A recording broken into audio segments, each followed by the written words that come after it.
I want to talk to people today as someone who knew John. And people ask me, what was he like? And so I've never actually told publicly my story. And I thought I would share it with you today because it's a really cool, really fun story of how I met John F. Kennedy Jr. You want to hear it? Yeah. This is a great story. As you know, Rick, I used to, in another life, I was a musician, spent most of my life in a band, traveling all over the United States. And in 1991, was playing a blues festival. We were a blues band. And it's a big festival, happens every year in the Mississippi Delta. It's called the King Biscuit Blues Festival.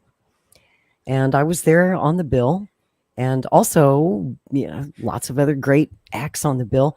So we're on stage and we're playing our set. And I'm looking off to the side. The backstage area is kind of off to the side of the stage. And that's usually where people, other musicians will hang out and watch other bands play. And I look over and there's this tall, good-looking white guy, wearing a T-shirt and shorts and a ball cap, kind of incognito. He had shades on. And he's just grooving. He's in the groove. He's having a good time. He was enjoying our music. So I was kind of looking at him over there. Can't lie, he was a good-looking fella. So I was looking at him, and after our set, he comes over to us, came over to me, and he just wanted to talk about music. He was a big fan of the blues. When people asked me what was he like, I said John had excellent taste in music. He was also the biggest Rolling Stones fan I've ever met. And I'm a pretty big Rolling Stones fan myself. So we were talking about music.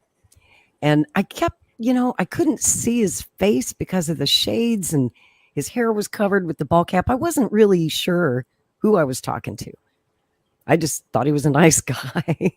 So we stood there and talked for 5 or 10 minutes. And I kept trying to place him. I was finally, I said, you look familiar.